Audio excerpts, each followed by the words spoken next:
Hello and welcome back to CCG. You're here with Carlos. And Mario. And today we've got part 2 of Orange Yamcha versus Red Ruthless Goku.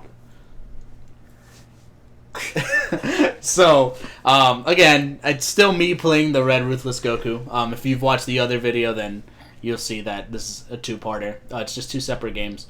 But this is Tony's deck, actually, but he wasn't there that night, so I just went ahead and I played it for him instead. Yeah. And I think this is the game that I win. So if you looked at the previous video, the Ruthless Goku won. And then this is the second recording, which is Yamcha winning. And what we try to do here is show how each deck can handle each matchup and the strengths and weaknesses of the deck. We did record multiple games, so it wasn't like either one of us was throwing the game. No. So we don't want to give anybody that kind of impression either. Yeah, no. So here we see the Red Enrage Blast, I think it was, to banish the Black Drill. Yep, and then And Yamcha 5 life. power. Yep, there's the Yamcha power. Yeah. We played about, 7-8 games? 7-8 games, yeah. 7-8 games to find 2 good games where the decks were holding their own. Yeah. So with Goku, I mean, just Goku level 1, just so absurd. So many cards in hand. So here I'm playing Static Shot. I mean, Static Shot is just Not fair. so good. And if you see there, Yamcha's rescue gets taken as a card, and I can't even endure it. Yeah. There's nothing I can do about it, because Static Shot. Says you can't use Endurance. Not preventable, no, just you cannot use Endurance. Yep. It's like, it's Broly 4, but you can do it on level 1. Basically. It's so good. So very, very good. Yep. So here I'm using the attack that's going to let me rejuve my Block Drill. Which is going to be key in this matchup. Yeah. With Yamcha, you just want to kind of like level and keep that drill out as like often as possible. Second that's Static right. Shot. This is the one where I had it in hand. Yep. As well as you can see there's a little bit of frustration, but yeah. And there goes another one. Yeah. Just cannot be taken. Yeah. In case you can't tell, I'm very upset right now because I just got hit with 2 Static Shots.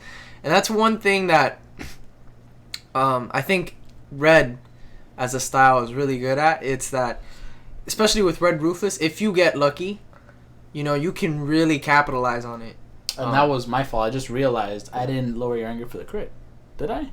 I believe you did. Oh, but I gained 2 with Enrage. Oh, that's right. So, Yamcha would have stopped that one. Mm-hmm. And this is kind of like Tony's Turles build, previous Turles build, where if you want to for a turn, you can go energy beats.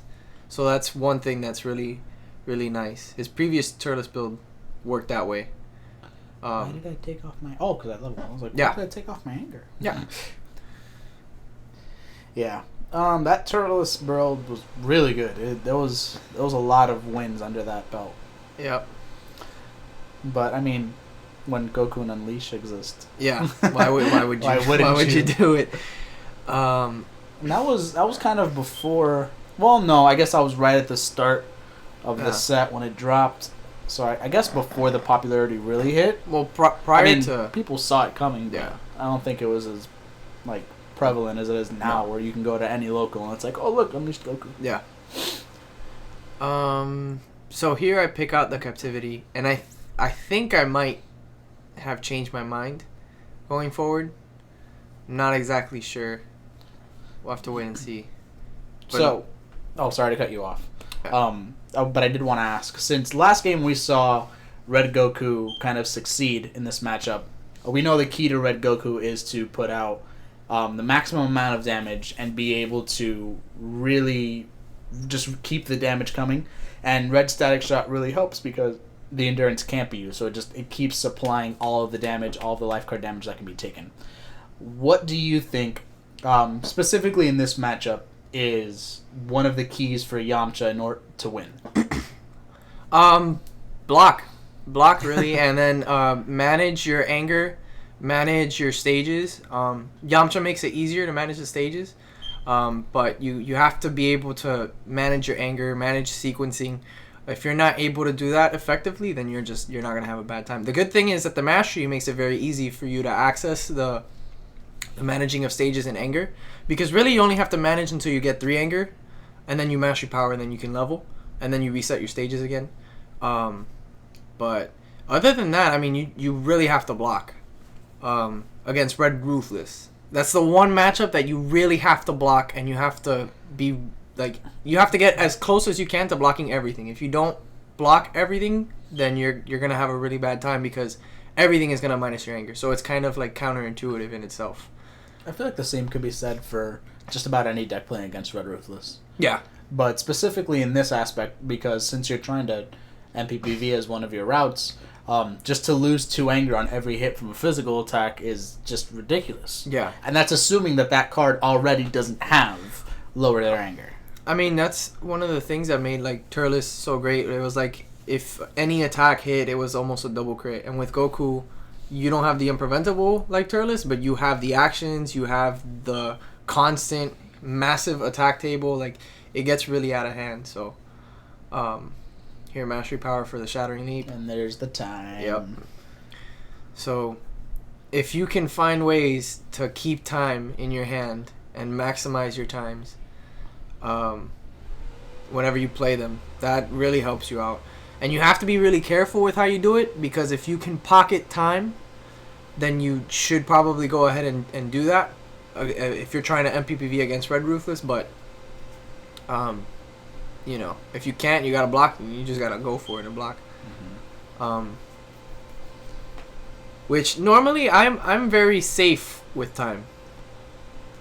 But see, here I have 1 attack left in hand, and I'm contemplating, I think, whether I want to play it and then level, or if I want to pocket it till next turn so that I can enter with an extra card in hand.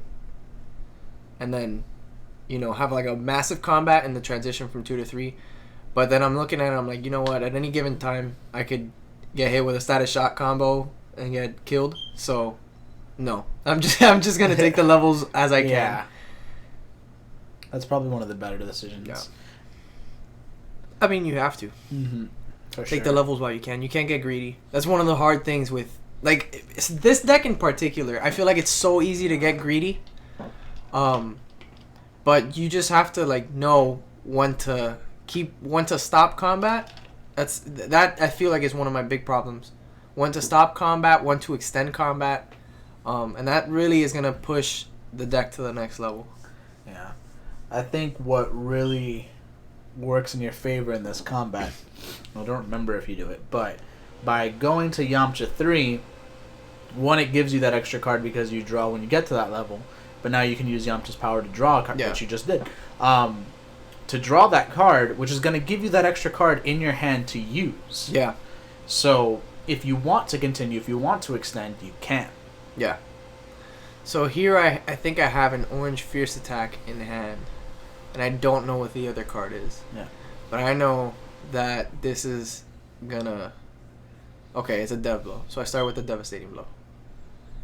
Which Devastating Blow has been so lackluster because of the damage, but I always so good. Yeah, I keep finding ways to put it back in the deck just because of the utility. I felt like that card. Here we go. Get rid of those status shots. I don't want to see him ever again.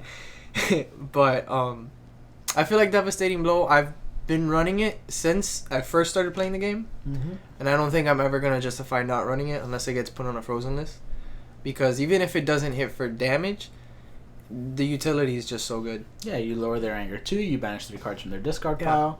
There's just so much good about it. It's the same reason why I've been playing it since set 1. Yeah. The way I feel about it, if there was an event that said raise your anger 1, lower your opponent's anger twice, and then banish 3 cards from a discard pile, like, I'd probably run it. Yeah, So, you and probably about, like, everyone else. Yeah. And then again, I mean, I might be wrong. It always comes down to preference. Yeah, I mean, an event is kind of hard to say whether or not people will play it because that's always sphere bait. And, yeah, I guess. But with Devastating Blow, it's the same thing. It really comes down to preference. Yep, and you decide to play it. Yeah. Which I probably should have saved it. But I'm thinking it's going to put me at 4 anger. So next combat, if he decides to punch me in the face really hard, the most he can take is 2 anger.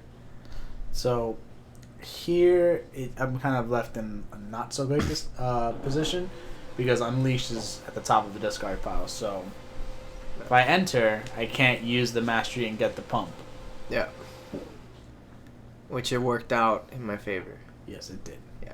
But it's the one thing, you gotta get lucky. Always. Everybody has to get lucky sometimes.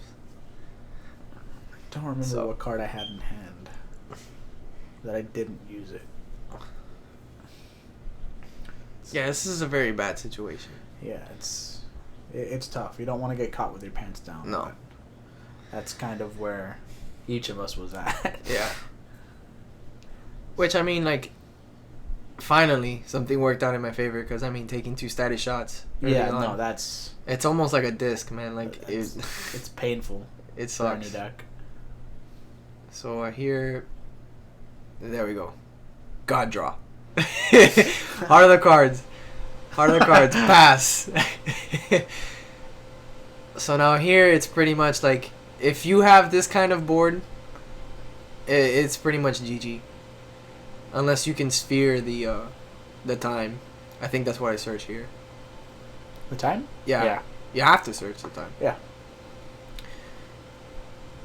So unless they sphere the time, which even if they sphere the time, it really doesn't hurt because I end up on level 4, and then I can end the combat. So. Start with the Goku power. Draw the bottom. Yeah. Did you discard? You know what? I think I have an Unleash in hand. You probably should have discarded for the... I mean, well... Well, because here's the thing. I could have discarded, but then you would have... Leveled. Oh, I did discard. Yeah, to crit. Oh, see? I mean, you gotta try, you know? Yeah. I mean, because at least that way I'm forcing you to do something. Go draw an extra card. Pick up the extra card. Yeah. Unleashed. There you go, that's fine. As long as my anger isn't getting touched, that's fine. Yep. Red Inferno. Yeah. So, now, Tony runs 1 copy of Inferno. And I understand why it's at 1 copy. This card is so good. Usually when he unleashes... And I probably shouldn't be saying his strategies on YouTube. But I mean, it's fine. Usually when he unleashes, he goes for the Trailing Blast, right? Yeah. Well, I mean, that's a comment. Right, which is not a bad pick because then you get that extra card in your hand to use. But with Red Inferno, whenever you reveal, meaning when you go to use your mastery, you crit. You just crit, and that's it. Yeah. Like, there is no ifs, ands, or buts about it. Like, you just crit. And that's so strong. And I think... Oh, no. No, you gained the anger because of your drill. The drill hits. So I Goku power to get... Yep. The aerial assault. Yeah, and then here you... I'm contemplating... Because normally I don't like to just play time right away. Which, thinking about it now, I probably should have... Rescued first? No, I did the right call. Because then next combat I have... Yeah, exactly. Block. You'll have that block in there. That's the one. Like, if you have a handful of blocks with time in it, it's good to waste the other blocks and then maybe tank 1 or 2 attacks. But, with rescue in hand, I think rescue would have been my only block. So I'm just keeping it just in case.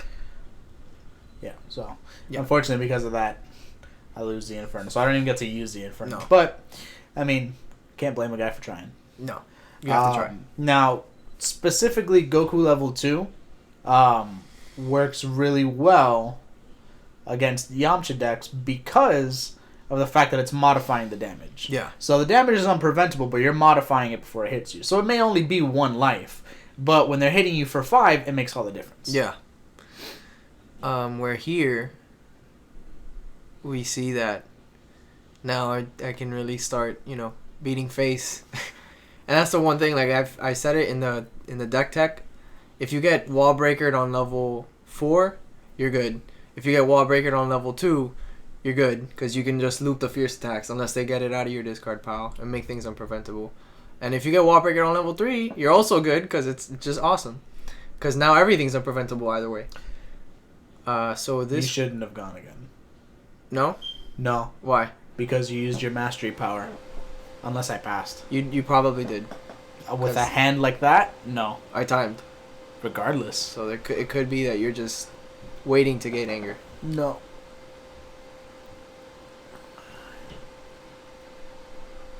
Unless neither of us was really paying attention. Well, no, Which, I think you might have passed because if you have anger in hand, you don't want to get that critted away and waste it. It's also true. So here we go. This is what I'm talking about. Fierce attack on level 4 is ridiculous because then Well, now that's it. That's game. Fierce attack gains you 2 anger on hit. Yep, and that's pretty much it. Yeah, that's pretty much the ball game. Yep. If you can block, you can handle Ruthless, and I think that's the one thing that I made Yamcha to handle was the physical matchups, specifically Ruthless. Ruthless has to be like the worst matchup for it because it has the access to all the killer 1-turn cards, and it has the immediate anger control. Well, not immediate anger control, but all the hit anger control. Yeah. So makes it really hard, but like I said, if you can block, if you can sequence things correctly, then it should play out in your favor. Yeah, because that's one of the tougher parts of this Ruthless deck. Because he plays pretty much all styled cards, there's not many, if any, that I can think of, at least off the top of my head. Again, I don't really play red, so I'm not sure. But there really aren't any red cards that say lower your opponent's anger. There's not a lot. There's very few, but they're not that great. Yeah. They're not worth running over some of the other cards. Which is why he has the Inferno. Of course. Because it gives you the immediate crit.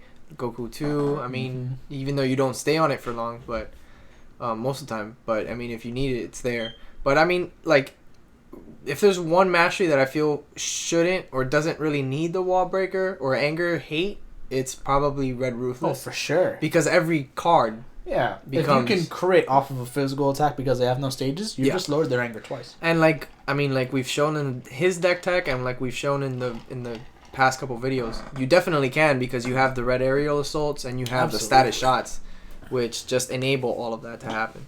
I didn't really like this video that much because it kind of feels cheap because the last 2 combats all I did was time like twice, but if there's one thing you can take away from that, it's blocking. Like against Red Ruthless specifically, block. If there's something that you can take that doesn't really jeopardize you in any sort of way, most of the time you can afford to let that hit, and just pocket your blocks for the things that you really need. And when it comes down to sequencing, like that's a big key. So, for sure. Yeah. It's Ruthless. What are you gonna do? Yeah, Ruthless. What are you gonna do? Black had it good for a long time, so it's okay. Yes, I am salty. It's okay, but I'm also understanding. I'm gonna go get you some water. Yeah, please and thank you. I'm a little dry mouthed over here. It's okay. We've got some stuff cooking up in Black. Yeah. We've got some funny stuff coming up. Tao. Okay, yeah, just tell everybody. Coming soon. But anyway, guys, thanks for tuning in. This was part 2 of the 2-parter for Orange Yamcha and Red Goku. If you guys do like this whole 2-part series where we highlight 2 different decks, we'll do a deck tech on each and then some gameplay videos. If we can get a best of 3 match and record each match and each match does well, then we can always record up to 3 matches, or we can just do what we did this time, which was record a couple of different matches and pick the 2 that highlight the decks the best. Yep. Also, guys, let us know in the comments down below. It sounds kind of cheesy, it sounds kind of corny because every other YouTube video says it, but those comments give us feedback and that lets us know what we're doing right, what we're doing wrong. For sure. So don't be afraid to go in there and be like, yo, I'm tired of seeing orange and I'm tired of seeing red. Show me something blue. Show me something else. Yeah. If there is anything specific that you guys would like to see, whether it be an MP or a style, let's start there. So you can give us some suggestions and we'll build something funny from there. Yeah. I mean, that might be nice every once in a while. Something cool or something competitive. I personally like to build something that's competitive and has quality, but if it's like a fun deck, we can put that together. I like the funny decks because troll decks are just fun. You troll, and then whether you win or lose, if you look your opponent in the eye and you ask them if they had a bad time and they're frustrated, you can leave laughing. Yeah. And that's always a good time. Anyway, thanks for tuning in. Remember, like, subscribe, comment down below. Let us know what you like, didn't like, any changes you'd like to see, or suggestions that you may have. Once again, I'm Carlos. This is Mario. And tune in next time to find out what happens on CCG.